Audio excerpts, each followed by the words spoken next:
All right, so let's start with a quick review of some of the most recent stuff.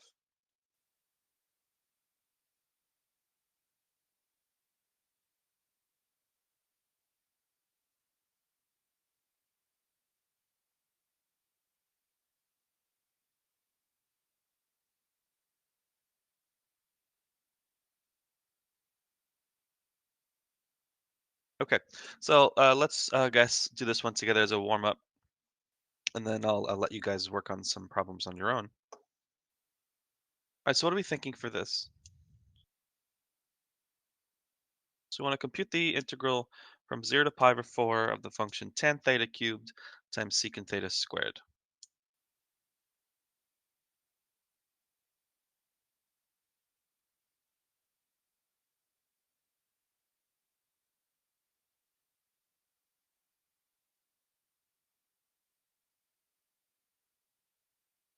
Apply the fundamental theorem of calculus. So that means we have to find an antiderivative of the integrand, where we have to find an antiderivative of this function, and substitute the limits of integration and subtract. So would someone like to say how they might go about finding an antiderivative of this function?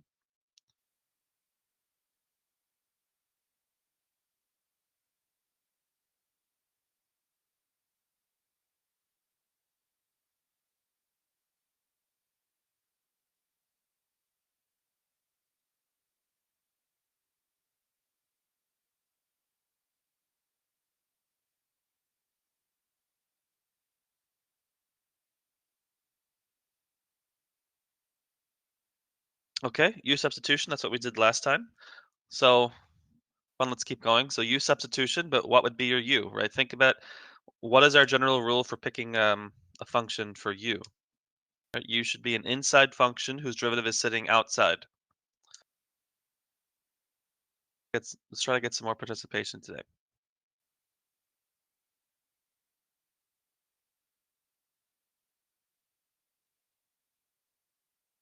So tan theta should be your u, okay?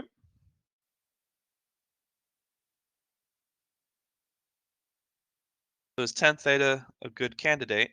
Well, the derivative of tangent theta is secant squared, and secant squared theta is sitting outside multiplying the whole thing, so that should be a pretty good candidate. All right, so how do I go about actually doing the substitution? What do I have to do?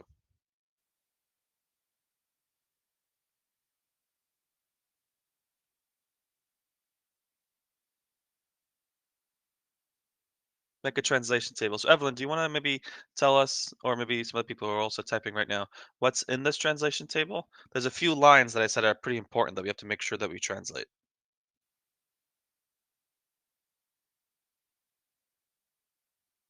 All right, so I think Bianca actually beat you to the punch. So Evelyn says, write u, so u equals tan theta. Now both of you are saying dx or derivative of u. Remember, it's actually theta in this case, but that's kind of a mistake. So du d theta is secant theta squared. And then like Bianca said, we have to solve for dx, which in this case is actually d theta. So solving for d theta gives me du over secant theta.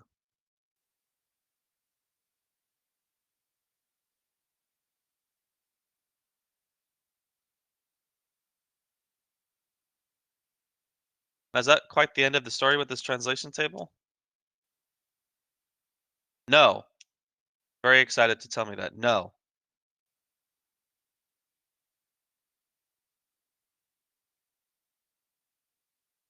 That was an accident. I was hoping you were actually that excited to tell me no. So, what else has to go on this translation table? There's a missing piece to it.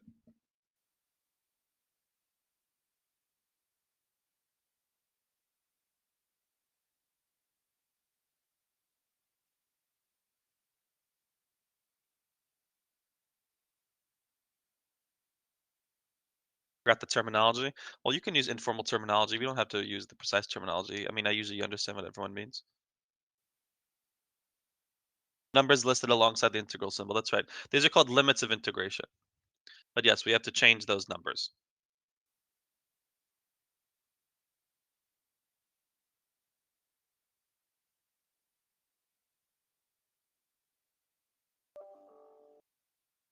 All right. So how are we actually going to do that? Right now, my limits of integration are theta equals 0 and theta equals pi over 4. How do I go about actually changing these? I need numbers that correspond to my new variable, u. How do I actually go about doing that?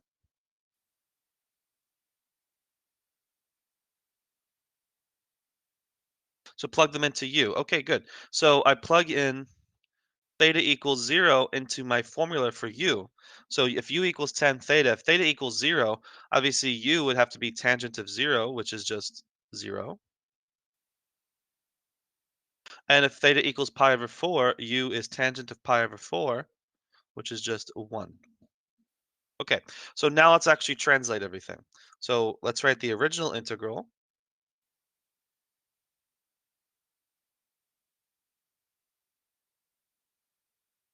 And then let's do the translation. So my new numbers, first of all, are 0 and 1. Now the tangent theta cubed, that is just u cubed. And secant squared, let's leave that alone for now. And the d theta is du over secant squared. So the secant squareds cancel out, which is nice.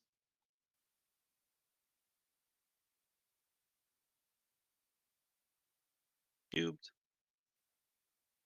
Okay. So we've done our translation, right? Everything has been translated from terms with theta to terms with u. Or where do I go from here?